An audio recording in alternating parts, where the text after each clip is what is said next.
vai depender muito de cada abordagem. Existem pesquisadores, estudiosos que acreditam que existem pessoas que nasçam má. E existem pesquisadores e filósofos que acreditam que a gente nasce uma folha em branco e que, embora a gente traga algumas bagagens hereditárias, né, de nossos ancestrais, ainda assim somos uma folha em branco que estamos nos moldando de acordo com o nosso meio, né? Então, assim, eu vou falar agora um pouquinho do que eu acredito. Eu acredito sim que a gente não nasce totalmente ruim, né? Eu sigo a linha de que todos nós temos um lado bom e um lado ruim. E o meio no qual eu estou inserindo e as minhas escolhas vão influenciar, sim, no que eu acredito ser bom e ruim e na minha conduta de bom e mal, né? Então, assim, eu não acredito que uma pessoa nasça totalmente má, assim como eu não acredito que uma pessoa nasça totalmente ruim. Nós somos pessoas que em momentos da nossa vida nós queremos matar outras pessoas, assim como nós temos momentos na nossa vida que a gente quer estender a mão e acolher outras pessoas. Então nós somos seres a todo momento que lutam com os dois tipos de pulsão, de vida e de morte, de querer ajudar e de querer matar, né? Só que existem aquelas pessoas que afloram muito mais a questão má da situação do que a questão boa, né? O lado bom. E existem aquelas pessoas que são mais boas do que más. As pessoas que o ID falam mais alto são chamadas de psicopatas, nem sempre, tá? Porque às vezes o ID não atrapalha, não interfere somente no outro. Às vezes o ID fala muito mais também dentro de nós. Às vezes a gente acaba fazendo mal pra gente. Por exemplo, uma pessoa suicida, né? Ela não vai fazer mal pro outro, né? Ela vai fazer mal pra si. Porque o pensamento dela é tirar o sofrimento dela. Aí entra a questão da pulsão de vida e de morte. As pessoas não conseguem controlar o ID. Tem algum tipo de doença? Não, ela acaba tendo transtorno, seja da ansiedade, da compulsão. É o que eu falei anteriormente, né? Uma pessoa que não consegue ter o ego normalizado para poder desenvolver o superego e acaba agindo somente pelo impulso, acaba assim, porque ela vai sair daqui do meio dito normal. E tudo quando você não está. Quando você tá, vamos dar um exemplo nítido aqui. Eu gosto de sertanejo. Quando eu estou dentro de um grupo roqueiro, eu vou me sentir deslocada. E aquilo vai me gerar alguma coisa. Então, quando o ID fala muito mais que me tira do que é social, aquilo vai me gerar uma angústia. E me gerando uma angústia, né, eu vou acabar transformando aquilo em algum tipo de doença. Então, isso acaba gerando, igual a pergunta ali, realmente acaba gerando algum tipo de doença, porque eu não vou estar no que é dito normal. Então aquilo vai me fazer algum constrangimento, eu não vou estar me sentindo confortável, eu vou estar fora do padrão do normal. Ai, calma aí, gente.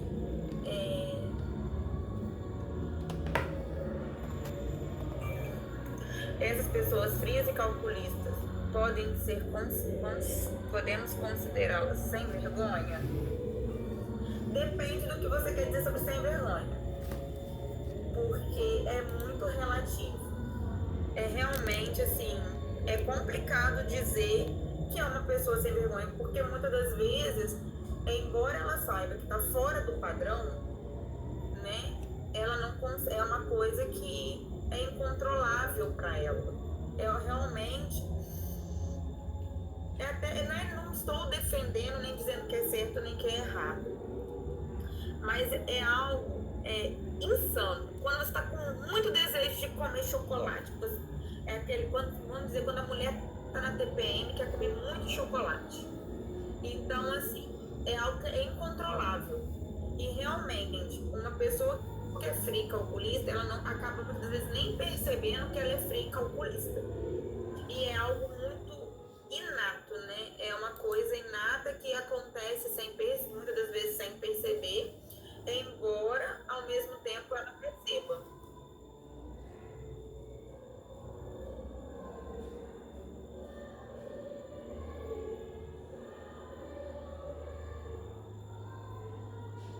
Tá, calma aí.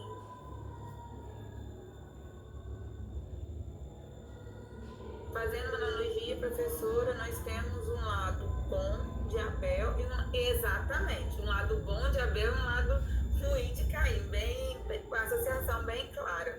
Eu gosto muito de usar também aquele exemplo, acho que é japonês ou chinês, do preto e do branco, onde dentro do preto existe uma luz e dentro da escuridão, dentro do branco existe uma luz, o nosso lado sombrio, né? Que na verdade não quer nem dizer isso, mas que a gente embrasileirou e tornou nessa forma.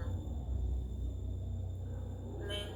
Mais alguma pergunta sobre o id, o ego e o superego? Eu acho que eu respondi todas. Alguém tem mais alguma pergunta? Ah, tá. A diferença de ego e superego. Então, o superego é, vamos dizer, é a moral, né? É o nosso meio social e cultural, é a bagagem que o meio externo traz pra gente. E o ego é o que equilibra o nosso sistema de pulsão e a bagagem externa. Ele é aquele equilibrador do id e do superego. Ele é aquele que controla o que eu quero com o que eu posso.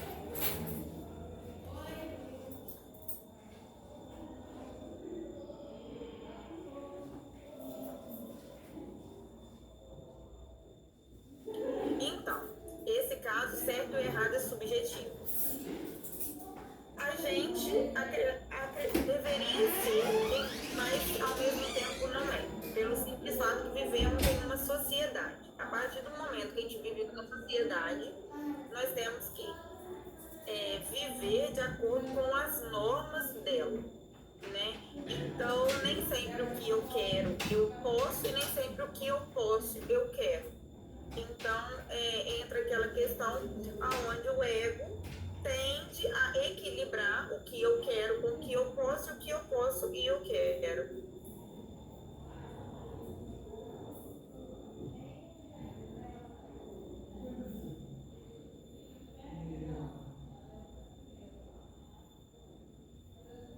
Rogério, eu não entendi essa pergunta.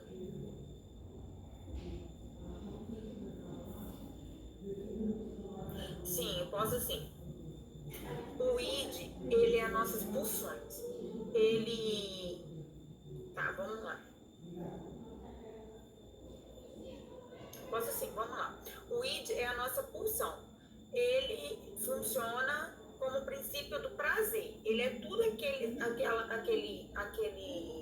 sentimento que eu quero fazer. E muitas das vezes a gente tende a reprimir porque é fora do normal, é fora do padrão, né? E a gente acaba fazendo podemos dizer, uma castração. O ego, ele é regido pelo princípio da realidade. Ele é o que equilibra o meu id e o meu superego. Ele é o que diz que esse desejo seu, segundo a sociedade, não pode ser feito. Mas tem de outras formas de você saciar esse desejo. Né? O superego, ele é a moral, ele é o que a sociedade, é o que o mundo externo nos proporciona para poder trazer nossa bagagem, né? Então, ele é o que o externo traz, é o cultural, é o social, ele é a moral, né?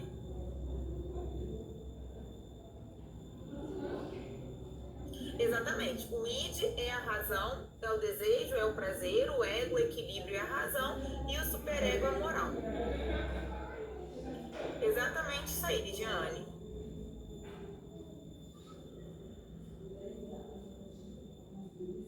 Show? Podemos seguir? Pode passar então. E isso tudo gera pra gente o que ele denominou como dentro do ego, ele denominou os mecanismos de defesa, né? Que são os processos psíquicos com finalidade de afastar eventos angustiantes da consciência, visando preservar o ego. Ou seja, ele denominou alguns sentimentos, né? Algumas nomenclaturas para aquelas questões que a gente não pode trazer à tona. E a gente tem que, de alguma forma, reprimir, né? Eu coloquei algumas, mas nós temos milhares. Eu citei algumas ali, que é a repressão, a negação, a projeção, a racionalidade, mas existem muito mais mecanismos de defesa da nossa, né? A negação, por exemplo, que eu coloquei aí, ocorre quando uma pessoa se recusa a aceitar ou reconhecer uma realidade de uma situação que seja dolorosa e que às vezes até ameaçadora, né? É uma forma de evitar lidar, por exemplo, com a realidade. Então a pessoa tende a fazer uma negação, negar que aquilo aconteceu, negar que, por exemplo, muitas das vezes uma pessoa que perdeu um ente querido, né? Prefere viver num mundo fantasioso de que aquela pessoa ainda está viva e que em algum momento pode encontrar com ela na rua, do que enfrentar a perca dela, né? Encarar que realmente perdeu ela. Às vezes nem fisicamente, às vezes em questões amorosas. Isso acontece muito. Pessoas que vivem iludidas que o ex-marido, ex-namorado, ex-namorada irá voltar para ela. Então vive naquela espera porque não consegue enfrentar que aquele relacionamento chegou no final. Aí entra a questão da negação. E temos também, por exemplo, o recalque, né? Ou a repressão, que são memórias traumáticas também, informações que causam desconforto. A gente tende a afastar da consciência um evento, uma ideia ou percepção potencial, e muitas das vezes nos provoca uma ansiedade, né? Então eu tendo a colocar de lado e esquecer que aquilo ali aconteceu.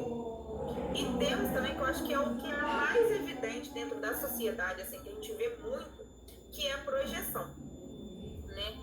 Que é o comportamento de atribuir a uma outra pessoa, ou a um animal, inclusive, ou um objeto qualquer, as qualidades, sentimentos ou intenções que se originam em nós, né? Por exemplo, eu não gosto de alguma coisa e eu coloco no outro como se o outro não gostasse daquilo, né? Às vezes eu queria ser uma coisa que eu não consigo ser, então eu critico no outro por ele ser, né? Ou senão, assim, digno de pena. Muitas vezes a gente usa isso, né? Aquela pessoa é digna de pena. Mas por que? Será que não é você que está sendo digna de pena? Então a gente tende a transferir para o outro aquilo que nos remete, né? Um exemplo que eu até peguei aqui de animal, que é muito intrigante, que ele fala exatamente aqui, sim. Esse animal está com saudade de sua liberdade. Mas por que a pessoa não solta o animal? Será que é ele que está com saudade da liberdade ou é você que está com saudade da sua liberdade, que por algum motivo você está preso? Né? Isso a gente eu ouço muito em consultório, principalmente em quem é casado, que às vezes está num casamento frustrado, né? Mas não consegue dar o passo de se libertar e de sair daquela zona de conforto ali, que para ele acaba se tornando uma zona de conforto, mas que não lhe traz felicidade. Então, sempre o outro que largou não presta, o outro que separou não vale nada, ele é doido, é isso e aquilo, mas ele critica o outro porque o desejo dele é fazer exatamente o que o outro está fazendo. Se alguém tem desequilíbrios e problemas relacionados ao seu ego e de superego, a origem é de ancestralidade na sua árvore genealógica. Alexandre, então, aí entra na questão novamente de teóricos, né? Alguns teóricos dizem que nós carregamos bagagens de antepassados em alguma parte do cérebro. Outros não acreditam nisso. Novamente, eu vou falar segundo o que eu estudo e a linha que eu sigo. Eu acredito sim que nós trazemos algumas bagagens ancestrais, não somente inconscientemente, mas também devido à criação, né, questões de cultural mesmo, dos meus pais que passaram para mim, que passaram dos avós dele e por aí vai, e que são influenciadores, tá? Para alguns transtornos nossos. Não digo desequilíbrio total do ego e de superego, mas que são algum fator que pode sim também influenciar, mas que não é o denominador 100% ocasional do desequilíbrio, tá? E no caso das pessoas que querem um culpado para essa perda, aí é um mecanismo de defesa, porque os mecanismos de defesa nem sempre andam sozinhos, né? Um vai gerando o outro, é uma arvinha, né? Que é uma linha de carretel. Eu peguei a ponta e vou puxando. Então, geralmente, a pessoa que tem a negação entra a projeção. Aí a pessoa que quer culpar a outra por essa perda, aí a gente pode associar vários tipos de mecanismos de defesa. A negação, a projeção, dentre outros que são diversos, né? O positivismo, o otimismo entra no mecanismo de defesa. Geralmente os mecanismos de defesa são algo ruim, tá? Porque são coisas que tendem pra gente reprimir e afastar a angústia. Então depende, se o positivismo e o otimismo estiver vinculado a algo negativo, talvez ainda, mas eu não consigo ver como entra no mecanismo de defesa. Não, podem fazer as perguntas à vontade, porque às vezes eu me perco mesmo nas perguntas. Projeção pode vir em forma de inveja? Projeção pode vir em forma de inveja? Boa pergunta. Acredito que sim. Vou falar por mim porque realmente eu não sei. Porque projeção, talvez a gente denomine inveja como uma projeção, né? O que o outro tem e que eu queria ter, né? Mas eu não faço nada para poder ter aquilo, para correr atrás. Então, assim, vai depender muito do que você quer dizer por inveja para poder pôr, né? Então, a projeção seria atribuir a uma outra pessoa as qualidades, sentimentos ou intenções de mim, né? Por exemplo, é até um pouco delicado, né? Porque, assim, a pessoa que é homossexual, mas não é assumida, né? Mas que critica quem é assumido. Ela está reprimindo em si o desejo de se relacionar com o mesmo sexo. Então isso faz com que ela critique o outro que conseguiu se assumir. Aí entra a projeção. Eu vou criticar o outro por aquilo que eu queria estar fazendo. Essa é a projeção.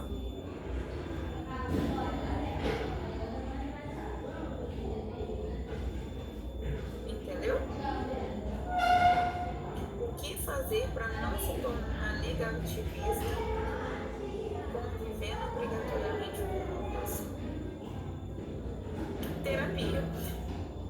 O que fazer para não se tornar negativista, convivendo obrigatoriamente com alguém assim? Terapia, atividade física, ler muito, conversar com outras pessoas e fazer coisas boas pessoas para você se cuidar. Eu acho que não tem outra forma, né? E tentar ajudar pessoas que tendem a ser negativistas, né? Tentar mostrar para ela o outro lado da vida, tentar ajudar. E se, infelizmente, gente, assim, nem sempre a gente consegue ajudar a todo mundo, né? Porque a gente também tem que saber os nossos limites. Então, assim, se você está adoecendo junto com a pessoa, é preferível que você se afaste dessa pessoa e que outra pessoa venha para estender a mão, do que você continuar ali e adoecer junto com ela. Porque nem sempre assim, a gente consegue ajudar a todo mundo. Né? A gente tem que saber os nossos limites. Acho que a principal coisa é saber nossos limites. E vocês, quando forem atender clinicamente, vocês também têm que saber quando vocês vão dar conta daquela terapia e quando não vão dar conta. E saber abrir mão. Eu acho que o fator principal é esse aí, saber a hora de se retirar e a hora de ficar. A gente até, no nosso último encontro, né, na minha participação na aula da Mirelle, a gente falou um pouquinho sobre isso, né, que existem casos que vão me gerar um sofrimento que eu não vou conseguir atender, não vou conseguir me dedicar a ele da forma correta e que eu possa acabar atrapalhando na recuperação daquela pessoa.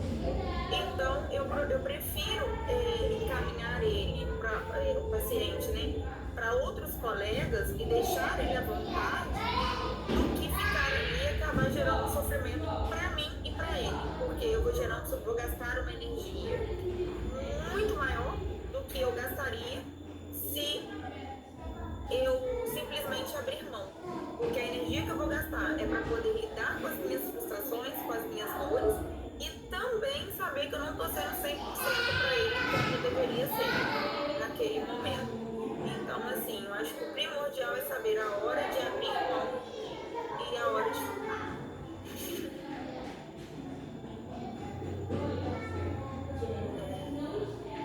Como é que eu me perdi? O altruísmo pode ser usado como mecanismo de defesa?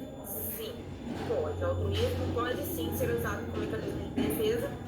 Isso é, como sempre, né, dependendo da situação no qual esse altruísmo está inserido.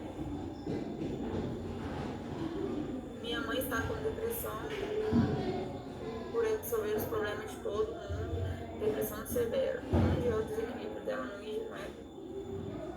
Nos três. O desequilíbrio dela está nos três, né? A questão da função dela, a questão dela não conseguir controlar e a questão dela saber que ela não pode ajudar a todo mundo e a todo tempo e querer estar ali à disposição. Aí eu volto a dizer, eu vou dar um exemplo dessa questão. É até bem particular meu. A minha família, né, meus pais, eles são um ponto de step de toda a família. E de uns tempos pra cá, eu cheguei pra todo mundo e falei, meus pais estão doentes, meu pai tá com problema de saúde, minha mãe também tá com problema de saúde, e estavam chegando bagagens em cima deles e eles não conseguem dizer não. Então, infelizmente, a pessoa má da situação tive que ser eu, de chegar e dizer, não tragam mais problemas. Porque eles, por si só, eles não conseguem perceber que eles são esponja, todo mundo. E todos nós somos uma esponja, né? E é a questão, eu tenho que saber a hora que eu tenho que apertar a esponja, liberar o líquido e falar, não vou ser mais usado. Isso aqui não tá bom pra mim, né? Uma pessoa, por exemplo, que sofreu um abuso, ela não vai conseguir de cara atender uma pessoa que sofreu um abuso, porque aquilo vai gerar um sofrimento e recordações para ela. Então, talvez ela vai ter que trabalhar isso primeiro nela para ela conseguir atender uma pessoa que sofreu um abuso. Então, a sua mãe, a primeira coisa que a sua mãe tem que fazer é entender que ela precisa de ajuda e aprender a dizer não. Que eu acho que é um pilar mais difícil de todo mundo na sociedade, dizer não pro outro. Mas é o que todo mundo, a primeira palavra que todo mundo deveria aprender é não. Né? Minha filha, primeiro realmente, assim, tirando papai, mamãe, essas coisas, tudo dela era não.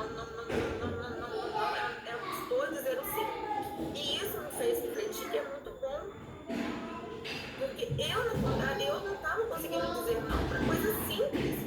Então eu acabava deixando de fazer coisas para mim, para minha família, para fazer para o outro. Então aí não. A gente tem que primeiro se priorizar para depois priorizar o outro. Então se aquilo ali não está me fazendo bem, eu tenho que sair desse meio, né? Porque senão eu vou adoecer junto com a pessoa. E aí não vai ficar bom para ninguém. Não vai ficar bom nem para vocês e nem para vocês. Como saber se você pode ou não? Como saber se eu posso ou não posso ajudá-lo? É uma pergunta que não tem como assim eu responder, porque é uma coisa muito íntima.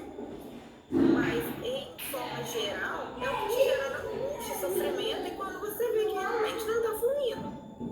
Se não está fluindo, aquilo te gera um cansaço mental, físico muito grande, é hora de rever e ver se tá bom ou não. Se deve ficar ou ir embora.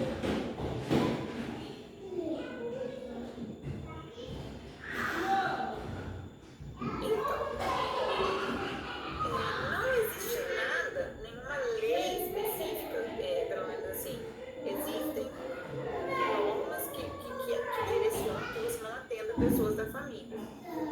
Porque, além de você existir a probabilidade de você estar dentro do problema, né, a pessoa pode não ser totalmente franca com você. Então, por isso que não é bom que você atenda pessoas muito próximas de você. Isso não inclui somente família, não. Inclui melhor amigo, pessoas próximas mesmo a você. Porque às vezes ela pode se constranger em te dizer algo que uma pessoa que ela não conhece, ela diria. Então, por isso que não é recomendado que você atenda a pessoas próximas a você. Sim. Por isso que, assim, geralmente, todo psicanalista, todo psicólogo, todo mundo deve fazer terapia. Porque é a questão da esponja. Você, enquanto estiver dentro de um consultório, você estará mexendo, você vai estar sempre sugando informações de outras pessoas, né? E isso vai te trazer, remeter a coisas da sua vida, que pode sim gerar um sofrimento ou não. Então, por isso que é bom que todos nós façamos terapia para que a gente consiga equilibrar o nosso sistema psicológico, nossa psique. Então, e ajudar no nosso autoconhecimento. Então, realmente é muito bom.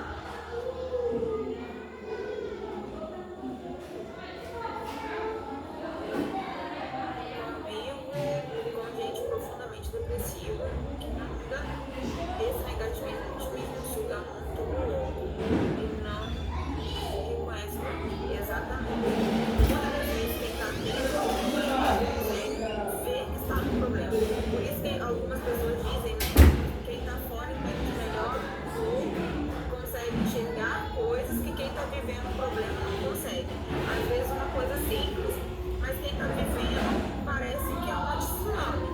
Mas que quem está de fora do problema consegue enxergar uma solução, que é a coisa que depois você para e pensa assim, cara, como é que eu não pensei nisso antes?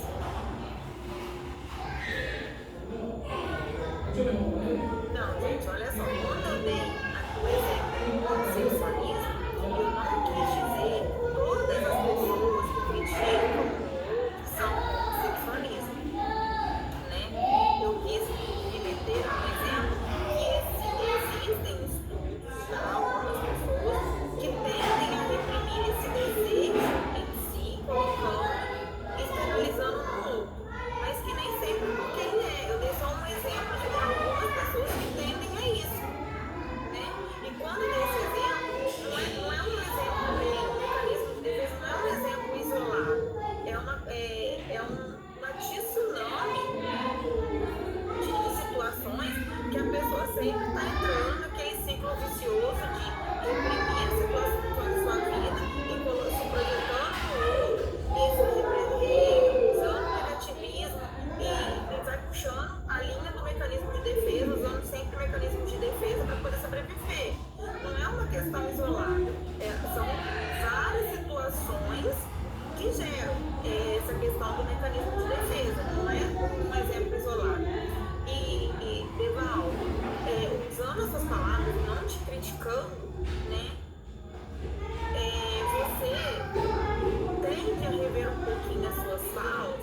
profissional, não estou aqui para te criticar e nem para poder elogiar ninguém, mas uma coisa que eu aprendi dentro da faculdade, até mesmo porque na minha turma tinha padres, pastores, então, gente de vários universos, né?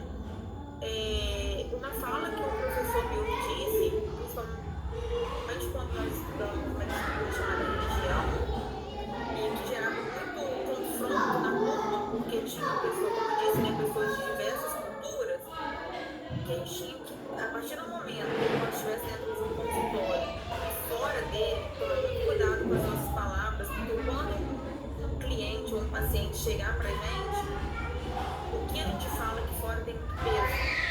E ele pode não alavancar a nossa conduta, quanto derrubar a gente como profissional e como ser humano, né? A gente, claro, a gente tem que ter nossas opiniões, as nossas verdades, a nossa cultura, mas a gente tem que saber expor elas, né? Porque dentro de um consultório você vai atender pessoas hétero, pessoas homossexuais, pessoas de candomblé, pessoas budistas, pessoas de diversas culturas.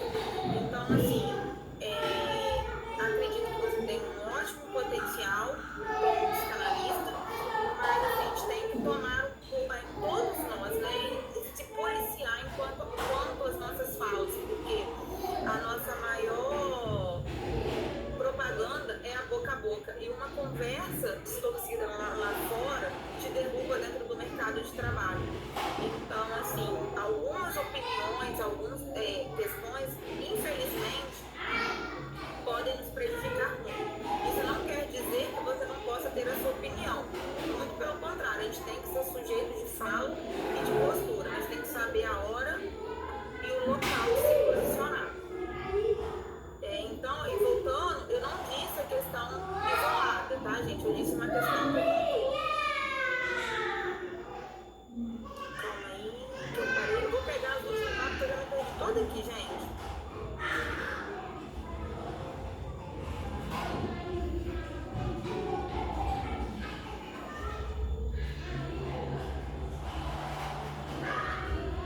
Gente, eu me perdi aqui nas perguntas. Tem mais alguma pergunta? Eu posso seguir?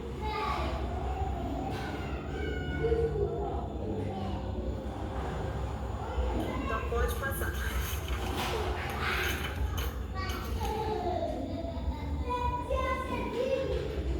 Então, dentro do desenvolvimento da personalidade, existem 5 fases universais do desenvolvimento que são chamadas as fases psicossexuais.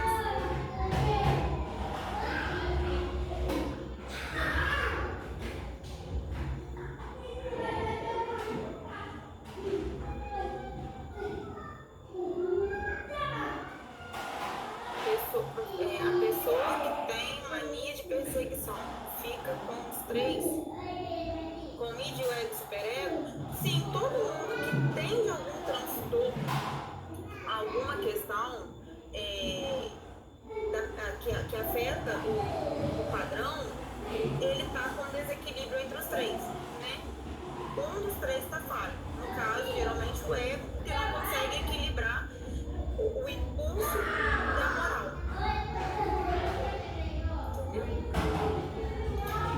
O desenvolvimento da personalidade. Existem 5 fases universais do desenvolvimento que são chamadas fases psicossexuais, que Freud denominou como fase oral, fase anal, fase fálica, fase de latência e fase genital. Ou seja, ele começou a estudar, a observar, né, como o ser humano como um todo, desde o momento que ele sai da barriga até o momento da vida adulta, para que ele pudesse realmente traçar o que causava neurose, o que atrapalhava a psique. E dentro dessas fases, eu vou falar um pouquinho, né? A fase oral, a gente traz como a gente desde quando nós somos bebês, que é a parte da sucção. E a boca é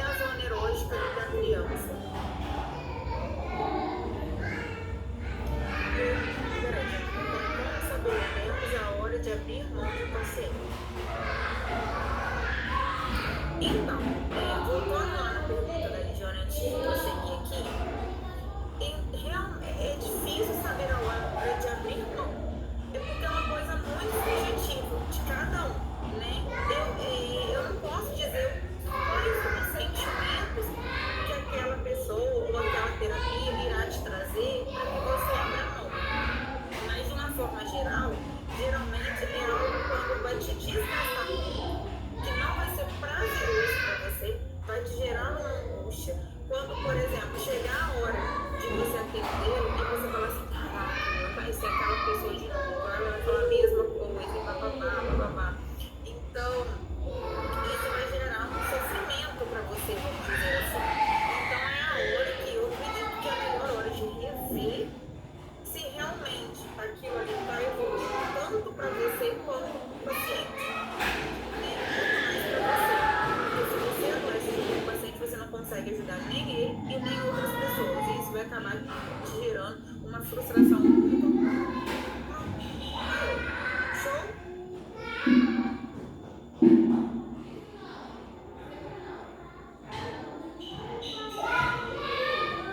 Sim. Tudo com supervisão é muito mais fácil. Porque com ela você vai te orientar, te dar caminhos para poder talvez que você não consiga perceber para poder atingir aquela pessoa. Às vezes uma fala que você anotou, mas que você não deu ênfase a ela, mas que para a pessoa que estiver de supervisão vai ser necessário.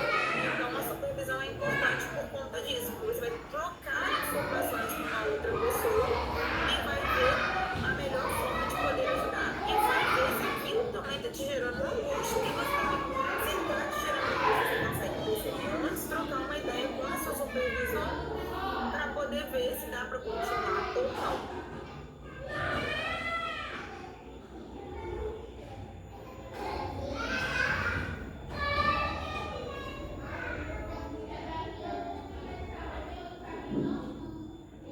O profissional de psicanálise pode ser especializado em formulação de desequilíbrio de algum paciente. Responsabilizar diretamente se for sim. Sim e não. É porque é muito complicado, porque se como eu vou explicar?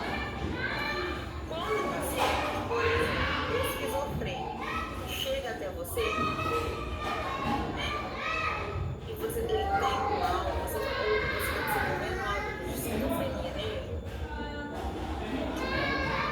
o que você falar com ele pode influenciar por uma decisão ruim. Uma pessoa suicida, o que você falar com ele pode gerar alguma situação que ele possa ter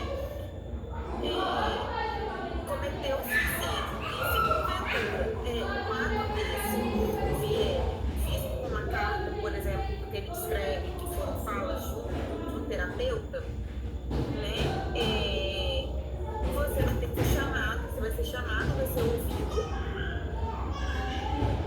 E por isso que é bom ter tudo documentado, né? Eu falo que a gente tem que sempre ter um caderninho, eu tenho trilhões de folhas, eu tenho milhares de cadernos, e eu tenho uma pastinha onde eu arquivo coisas de cada pessoa, porque eu não sei em que momento que eu posso ser chamado por algum ato infracional daquela pessoa, se vier a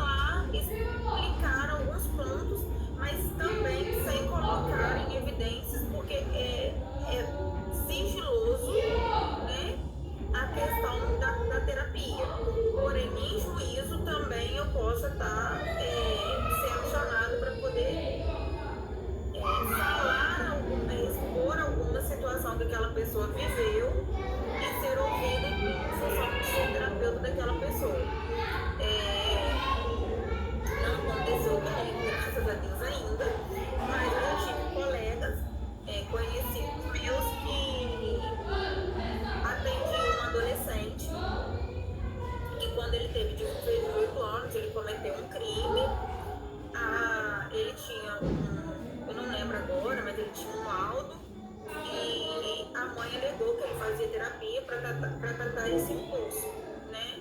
E a minha colega, minha conhecida, no dia da audiência dele, foi convocada, pediram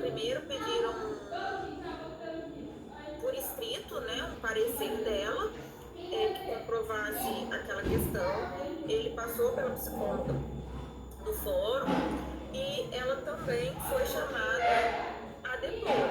Mas assim, são casos e casos, né? Eu nunca vi ninguém ser condenado ou indiciado. Eu nunca vi ninguém ser condenado e indiciado.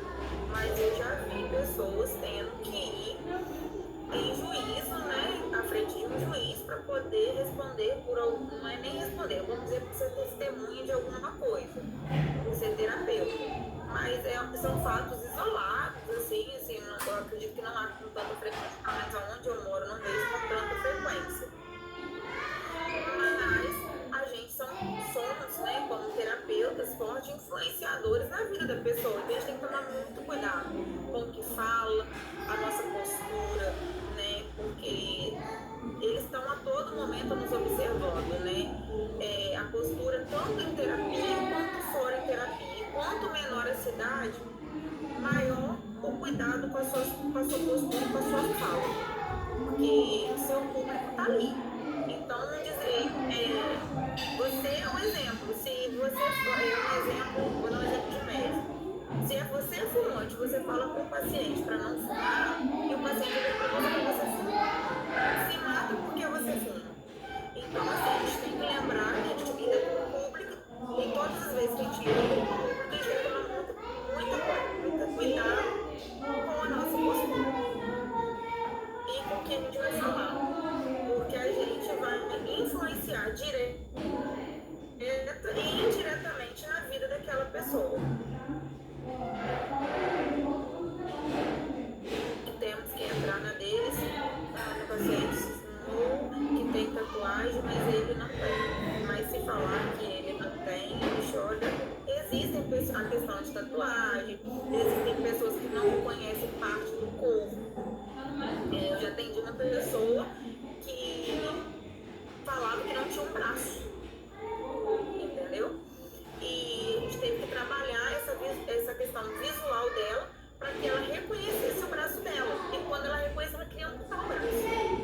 Aí a gente teve que trabalhar, aí depois nós tivemos que fazer um outro trabalho com ela para que ela entendesse a importância do braço dela. Então, assim, realmente é muito importante, porque qualquer fala errônea minha, ela poderia chegar em casa, pegar e cortar o braço, entendeu? Então, assim, é muito complicado lidar com em uma terapia o menor informar que é violentado pelos pais. Isso é passivo de denúncia, já que a terapia Cris, vocês estão querendo deixar que saia justa. Então, nós temos que entender o que é real e o que é imaginar. Primeiramente, quando a gente tem essa notícia, essa informação de um menor, né, nós temos que ver se é real ou imaginário. O primeiro fato é esse. A gente tem que conhecer os pais, ouvir os pais também, sondar, né, a família chamar o pai para conversar, a mãe. Porque quando eu atendo menor de 18 anos, né, eu trabalho no conselho, então obrigatoriamente eu acabo atendendo esse público. Antes de atender o menor, eu converso tanto com o pai quanto com o responsável, né? Depois eu ouço a criança. Isso também eu faço no consultório. E quando a criança vem com essa informação para mim, infelizmente eu abro o jogo. Infelizmente não, né? Felizmente. Eu prefiro quebrar o sigilo, porque não cabe a mim se aconteceu ou se não aconteceu. Isso é em consultório, tá? Então, eu chamo os pais, eu falo o que foi exposto, ó, seu filho falou isso, e eu estou acionando o conselho conselho tutelar para que ele faça a busca ativa para ver se de fato isso se a criança está em risco de vulnerabilidade ou não. Aí entra a questão, eu posso ser chamado em juízo para poder falar o que aconteceu e expor a situação. Aí, nesse caso, eu tenho que ir no juízo, porque o conselho tutelar vai notificar, se de fato aconteceu, vai notificar o responsável, né? E eles vão responder e automaticamente você vai ser testemunha. Vai ser a testemunha ocular, porque você recebeu a denúncia, né? E eu prefiro arriscar pecado que por menos. Graças a Deus, assim, em consultório, eu nunca tive esse problema. Porque o que chegou para mim, geralmente o que chega para mim já são denúncias prontas do conselho. E que, obviamente, eu já tenho que ir lá mesmo. Mas eu prefiro pecar para mais do que para menos. Eu prefiro responder para o juiz correndo risco de estar errada, prefiro estar errada, olha isso. Mas antes também de acusar, gente, você tem que ter certeza. Porque eu já peguei em consultório, eu não, né? Esses dias, né, eu tava conversando com um colega, até ex-conselheiro tutelar de uma cidade vizinha aqui. Ele falou que uma menina, uma adolescente, chegou para ele e denunciou a mãe por maus tratos. Aí ele questionando os maus tratos, né? Ela começou a esboçar que a mãe colocava ela para trabalhar, isso, que aquilo, babada. Ele colocou como um trabalho escravo. Ele foi, pegou o cartão do conselho e foi notificar a família. Chegou lá, o trabalho escravo era arrumar a cama, ir para a escola todo dia, era varrer uma casa. Então, assim, a gente tem que também saber sondar a criança ou adolescente para ver se aquilo de fato procede antes de acusar e o que de fato é imaginário. Porque também existem crianças que existem, hoje em dia, por exemplo, a mídia está muito em alta, né? A mídia está aí, as crianças têm acesso a todo tipo de informação e existem pais também que não têm, assim, vamos dizer assim, um pudor e acaba também fazendo com a criança dormindo junto, acaba tendo relação e a criança vendo, porque os pais acham que a criança está dormindo, e aquilo chega para você no consultório, seja porque ela viu o papai e a mamãe fazendo sexo, ou seja porque viu na televisão vídeo pornô, ou no celular, e aquilo ela fantasia e traz para você. E você, se você não conseguir separar o que é real e imaginário daquela criança, você logo vai ter a concepção de que de fato aconteceu. Então tem que ter muito cuidado.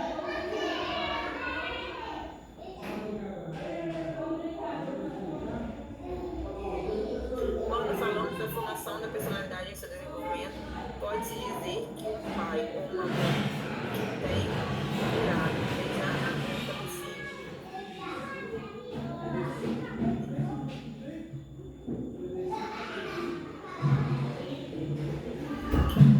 Pois é muito delicada essa pergunta, porque também ela vai muito de pensador para pensador, de teórico para teórico, tá? Eu vou voltar a dizer a linha que eu sigo, que eu prefiro seguir, assim, falar para vocês a linha que eu sigo, porque eu não recomendo esse tipo de ato. Por diversos motivos. Por estimulação precoce, porque outras pessoas podem ver isso de forma errônea, não ver isso como um carinho. Isso pode ser desejo reprimido do pai e da mãe, em questão de pedofilia mesmo, e sem perceber inconscientemente, voltando a falar, acaba externalizando no filho, porque é o ser mais frágil, mais próximo, porque não pode fazer em outra criança. Então isso é muito delicado. Eu não recomendo. E quando chega para mim e eu vejo, né, por exemplo, isso você tem que observar quando é uma criança e uma adolescente, né, que está chegando no seu consultório com o pai ou com a mãe, e você vê, eu vejo esse tipo de ato na despedida da criança entrar no meu consultório, eu procuro uma forma delicada, né, porque também tem que ser uma forma delicada, de mostrar para os pais que não devem, de evitar esse tipo de carinho, né, porque depende muito da significância e da significância que a criança pode dar aqui.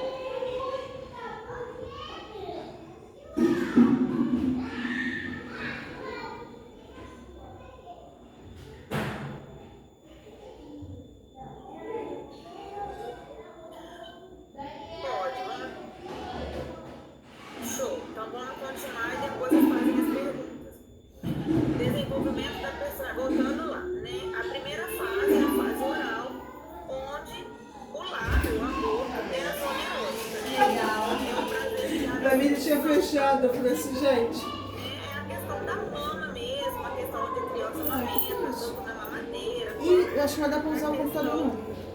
Do sugar, a questão do desmantém, né? A fase anal, a zona erógena é a questão anal, é o ânus da criança, né? É o prazer ligado ao controle da expulsão ou da retenção. Muitas crianças, quando percebem que aquilo atrai o olhar dos pais, né? Elas tendem a segurar um pouco mesmo, né? Porque vai dar, às vezes ela quer uma atenção que o pai não dá, tá? Ou ela vai soltar de forma fora do local, por exemplo, a criança está desfraldando. Geralmente essa fase anal é quando a criança está desfraldando. Porque ele conecta aqui? Né? Aí o que acontece? Ela tem a atenção do pai e da mãe. Ela vai faz cocô na roupa. Deixa eu ver se pra já não se Ela foi força imprescindível. Porque a defecação na acho que vai ser roupa, muito porque ela tem atenção. Ou o contrário. Ou ela prende ao ponto do pai e da mãe perceber que ela não fez e ficar firme para estimular. Né? A fase fásica é a fase erógena, onde a criança está conhecendo o corpo, né? Onde ela consegue sentir prazer nas partes genitais. O menino no pênis e a menina na vagina. O prazer está ligado ao interesse pelo diferente anatomicamente entre os sexos, né? Ou seja, o menino começa a entender que o corpo dele é diferente do da mamãe, do da irmãzinha, e assim vice-versa também. E aí entra o complexo de Édipo, que eu também vou falar um pouquinho depois. Né? Nessa fase é muito intrigante, porque o exemplo que o professor me deu e que eu sempre levo para todo mundo que eu converso, hoje em dia, nem tanto, porque como eu disse, tudo muda, em constante mudança, a gente tem outra visão, e a questão toda. Antigamente, se via muito criança andando de bicicleta. E as meninas andavam naquela partezinha, né, no guidão, na partezinha de ferro, não lembro o nome, né, da bicicleta. E ali ela ficava, porque aquilo ali estava gerando prazer para ela. Mas era um prazer que ela não sabia, ela não tinha a maldade daquele prazer, que vamos dizer, a maldade, né, aquele olhar adulto, né, ela não entendia, ela não via por esse lado sexual da coisa, mas aquilo gerava uma coisa gostosa. E só que ao mesmo tempo, quando ela percebe que tá demais também, ela não sabe que é errado, é a questão da hora que ela reprime, que ela. E a mesma coisa é o menino, quando ele tá lá tomando o banhozinho dele, que ele começa a palpar o pênis, que ele sente prazer, ele, pela sociedade, né, pelas informações externas que ele recebe, ele sabe que o excesso é errado, então ele vai reprimir. Aquilo ali vai dar um bloqueio. E também entra a curiosidade de conhecer o corpo do outro, saber a diferença, porque o corpo da minha mãe é diferente do meu. Eu sou mais parecida, aí entra a questão de se sentir igual, né? Eu me pareço com meu pai, sou diferente da minha mãe. Ou eu sou igual à minha mãe, sou diferente do meu pai. Aí entra essas questões. A fase de latência é a energia libidinal canalizada para a sociedade. Aí entra a questão que eu falei da canalização, da repressão. Que eu sei que a sociedade, o excesso não posso, que não está na hora, então eu vou reprimir.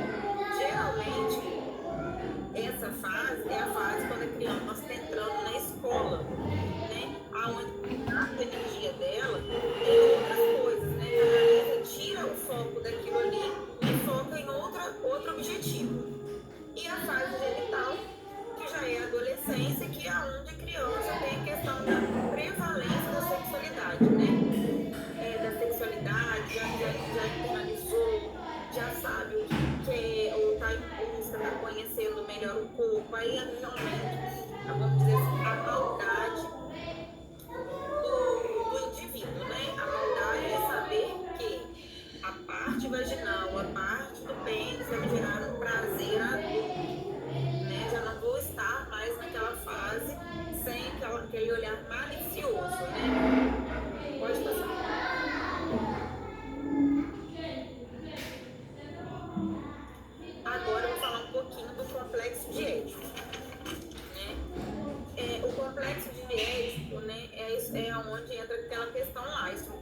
personalidade.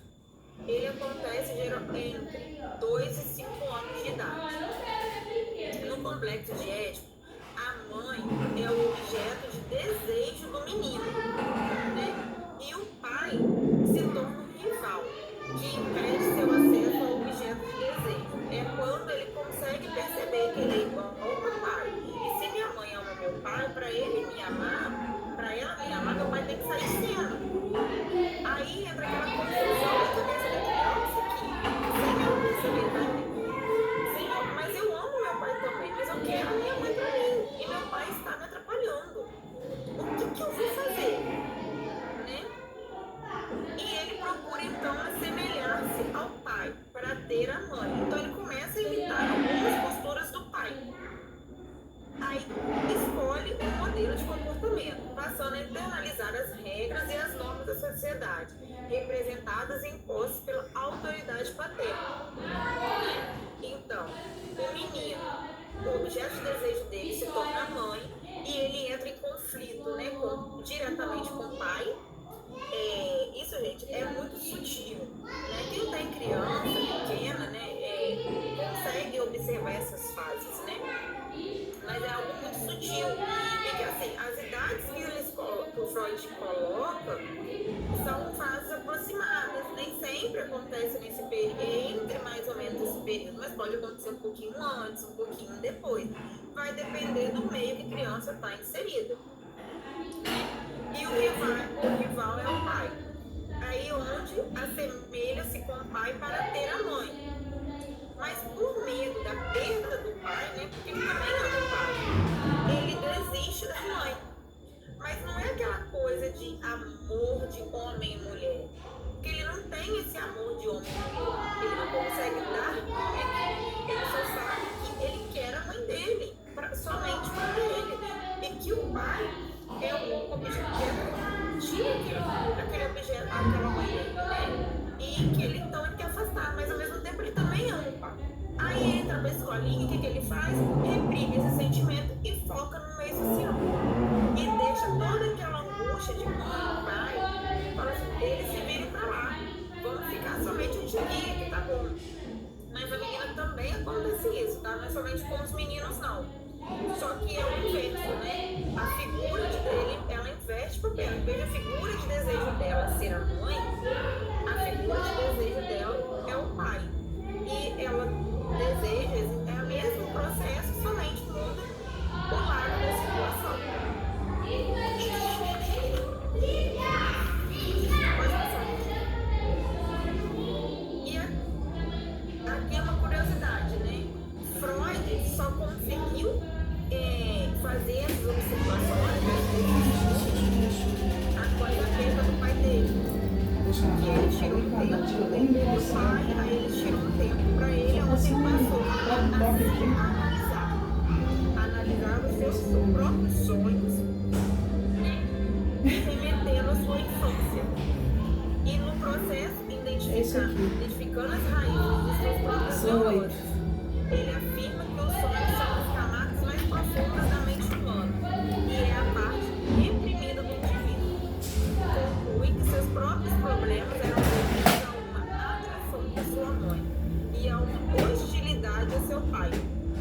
É o que denominou complexo de Édipo, que se tornou o coração de sua teoria sobre a origem da neurose.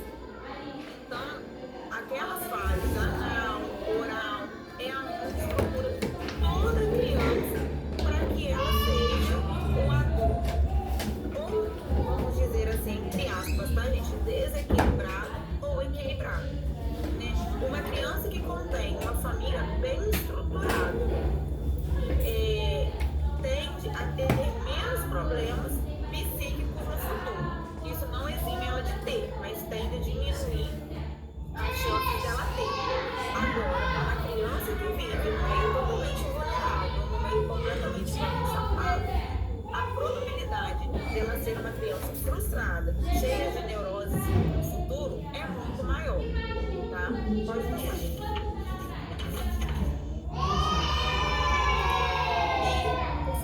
Eu trouxe uma mensagem para vocês. Não somos apenas o que pensamos ser, somos mais, somos também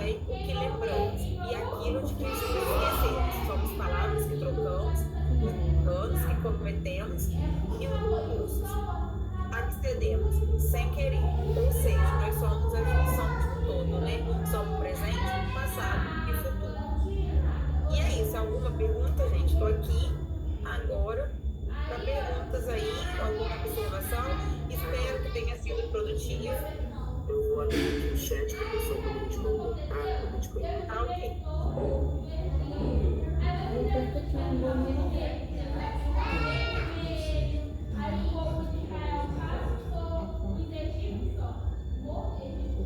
Então, não deve reprimir, porque é uma coisa muito sutil, né? Tem que ser tratado como criança, né? Tem que dar o carinho, tem que dar a atenção, tem que dar o abraço, o gesto, mesmo mostrar que tá ali. Tem que falar como criança. Por exemplo, se uma criança chega para você e pergunta: papai, mamãe, como é que faz, como que o bebê vai parar na barriga da tia? Você não pode falar que foi uma segunda, mas também não pode falar como de fato acontece. Tem que falar da forma que uma criança vai entender. De som, eu brinco bebenês, né? Eu falo assim, quando é menina, eu falo muito bebenês o tempo todo com ela. A gente tem que estudar, pesquisar, porque elas não são bobas. Elas são sombras da gente. As crianças estão a todo tempo nos observando e nos imitando, né? Então a gente tem que tomar muito cuidado. Não adianta enganar, porque elas não vão ser enganadas. Quando as fases não são bem elaboradas nas crianças, né, não são bem desenvolvidas, aí vai gerar a questão das possíveis transtornos no futuro, das possíveis neuroses. Isso vai a questão de não estar boa, não ser bem desenvolvida na infância, vai gerar consequências para ela no futuro, né, na vida adulta.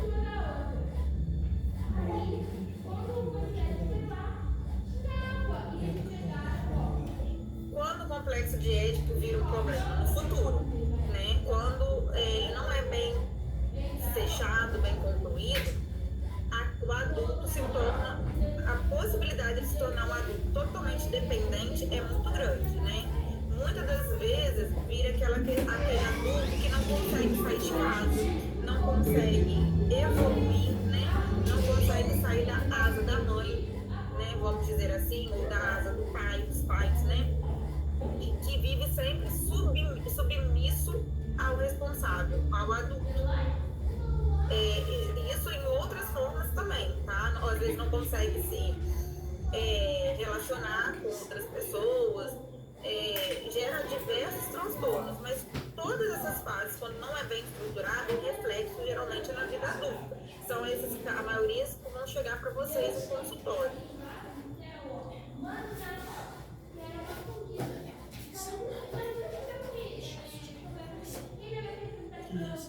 Então, segundo Freud, não acontece na fase da adolescência. O que acontece na adolescência é a não estruturação, o não fechar o ciclo lá atrás. Então, o ciclo ainda fica aberto e vai ficar aberto a vida toda até que ele consiga fechar ele e seguir a vida dele.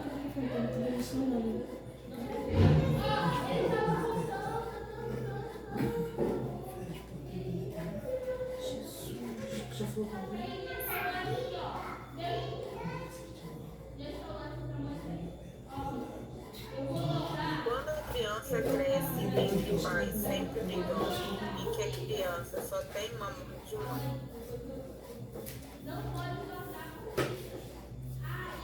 então o futuro a Deus pertence. Eu não sei como que vai ser o futuro dessa criança, porque às vezes ela não tem o amor do pai, mas ela tem uma outra figura paterna, um avô, um tio, porque a gente às vezes não tem um pai e uma mãe, mas a gente procura em outras pessoas esse reflexo, né, pra gente poder se espelhar.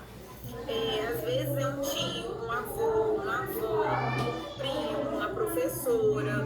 Então é complicado dizer. Só que como nós somos reflexos de uma vida, né, de pessoas adultas, né, e que tem que refletir ela no futuro, uma pessoa que tem os pais sempre brigando, dificilmente ela vai ter se ela não conseguir tratar isso na fase certa, conseguir enxergar, ela tende a repetir esse ciclo. Ou seja, na vida adulta ela vai ter sempre relacionamentos frustrados, porque a vida dela ela viu um relacionamento frustrado. Mas nem sempre, tá? Existem exceções. Nem sempre, assim, o meio total ali. Existem, às vezes, ele não foca naquilo ali, a criança.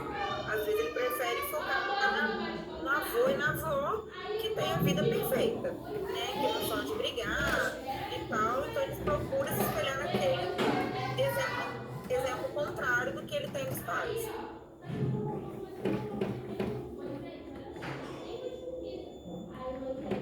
Uma criança do sexo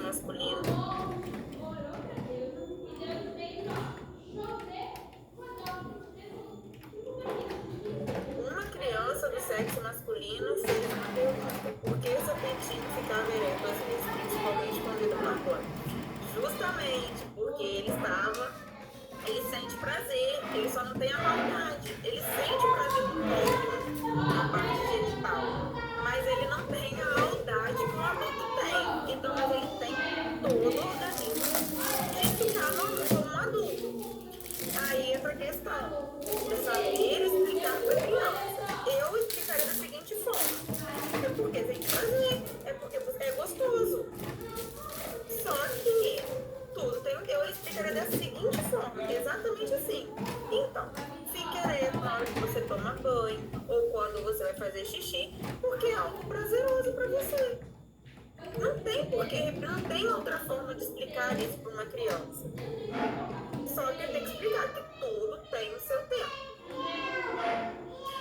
Meu sobrinho, uma vez me perguntou, quando eu tenho um sobrinho de 10 anos, a prima dele ficou grávida.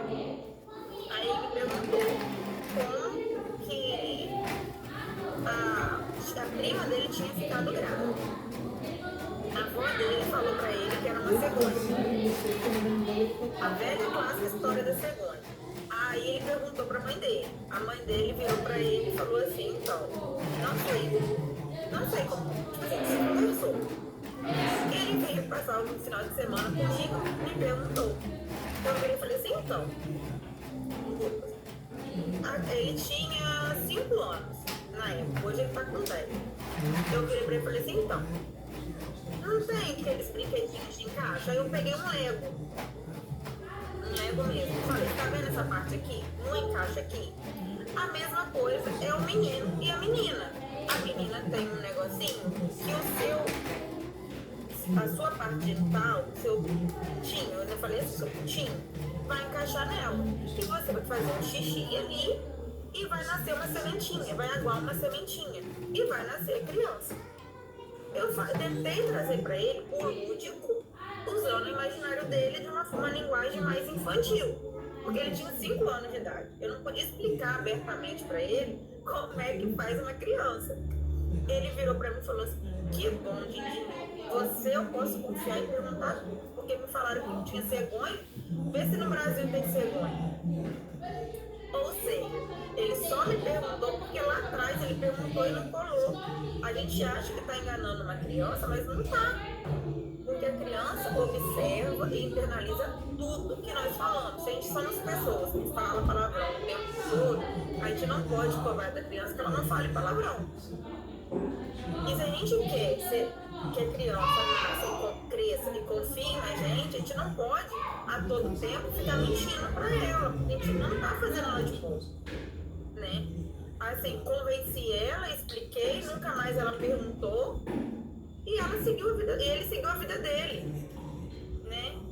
Então, assim, infelizmente nós temos que saber ler muito, pesquisar, para justamente não falar besteira e não atrapalhar o desenvolvimento das nossas crianças, para que a gente não traga consequências futuras.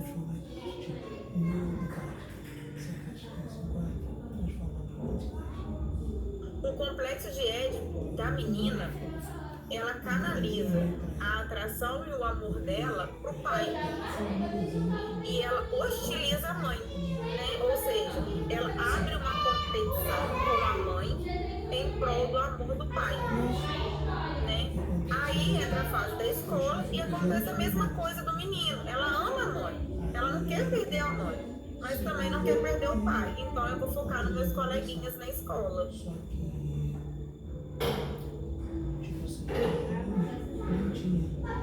Então, nos casais homoafetivos é uma coisa que está sendo muito estudada. Inclusive, quando eu fiz a faculdade, meu TCC englobou um pouco disso, porque eu falei sobre a adoção de casais homoafetivos, e uma das coisas que a gente pesquisou foi essa questão, né? Como eu disse, nos casais héteros lá em cima, que sempre brigam, a criança, às vezes não tem a figura paterna, né? Porque acontece muito essa questão do pai ir embora e a criança ficar com a mãe e o pai se afastar. Então, a figura paterna, ela busca no outro, né? Ela vai procurar no avô, num tio, no amigo da mãe, e por aí vai.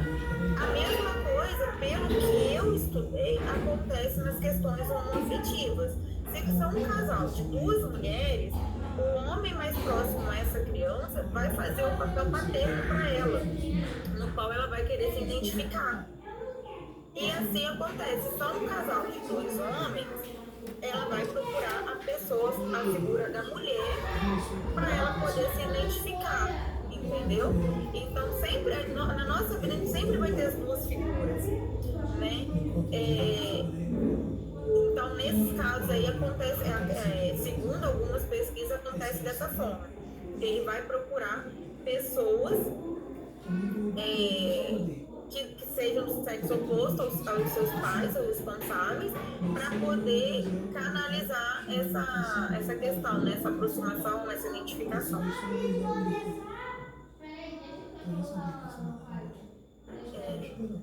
Uma criança que desenha tanto menina quanto menino com pênis, o que pode ter ocorrido? Não sei.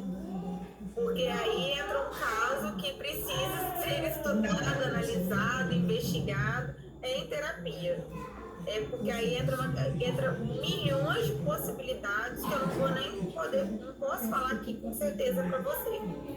Vai depender muito da criação, do contexto familiar, do ambiente que ela está inserido. Aí precisaria, infelizmente, eu fazer uma investigação para me poder estar te respondendo essa pergunta. Falta do pai e não consegue se identificar com a avó e o tio, como tratar? Terapia. Não é que ela não consiga não se identificar com o avô ou com o tio ou com a figura masculina. É a falta, é a ausência, é o luto. Ela precisa viver o luto, né? Então, às vezes, ela não está conseguindo encarar o luto. Aí entra naquela questão do mecanismo de defesa, né? Que eu falei lá atrás. A negação, a repressão, aí entra a agressividade, entra diversas formas de mecanismo de defesa que o nosso corpo, o nosso psicológico e o nosso corpo tem. Então, assim, essa criança precisa passar por uma terapia para poder enfrentar a perda do pai. E isso pode gerar, por exemplo, eu conheço uma pessoa que eu já tratei, que a criança não conhecia o pai era vivo, mas ela não conhecia o pai. E ela entrou numa gagueira, nessa faixa etária mesmo, entre 6 e 7 anos, entrou numa fase de gagueira do nada e começou a gaguejar muito, porque ela não entendia por que os coleguinhas tinham o pai presente e ela não. Aí a mãe procurou ajuda, a gente conversou, tratamos a criança e foi necessário que ela, infelizmente, assim, embora pra ela também teve que fazer terapia, porque ela tinha que encarar o sofrimento dela, que é a figura paterna, porque o término do relacionamento foi muito sofrido para ela e gerava uma angústia, mas que para a criança conseguir se curar da gagueira era necessário que ela conhecesse toda a história e conhecesse o pai. E no dia que ela conheceu o pai, assim, nunca mais ela gaguejou na vida. Então, assim, é a questão. A gente precisa estudar a fundo o histórico da criança, o histórico do adulto, para poder chegar na melhor forma de atender capacidade daquela pessoa. Racionalização. Calma, deixa eu achar aqui.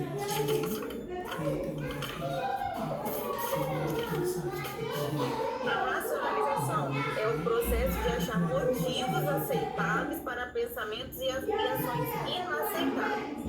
Aí entra a questão do eu sou quem, eu bato em todo mundo, porque todo mundo me enche o saco. Eu posso bater em todo mundo porque eu tenho duas mãos para bater em todo mundo.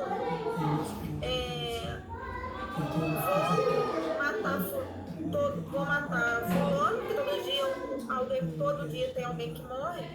Então sempre procura achar justificativas para aquilo que não é justificável. Entendeu? Às vezes cutuca a ferida do outro o tempo todo com a seguinte justificativa: estou fazendo isso para saber, você precisa encarar de frente. Mas não está fazendo com a intenção de ajudar o outro, está fazendo com a intenção de provocar e machucar o outro mesmo. Está entendido sobre a racionalização?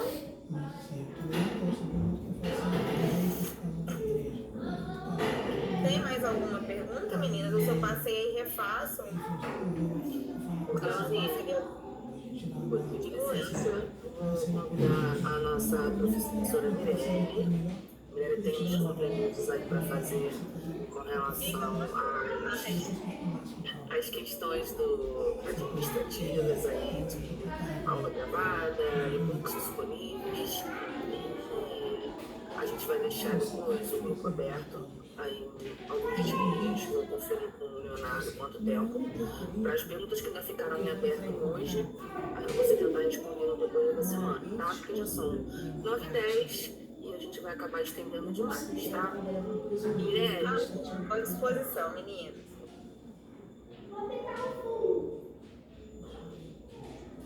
Oi, gente. Carol, obrigada. Aula sensacional, incrível mesmo. Tá de parabéns. Gente, agradeço. Eu que agradeço. Tá?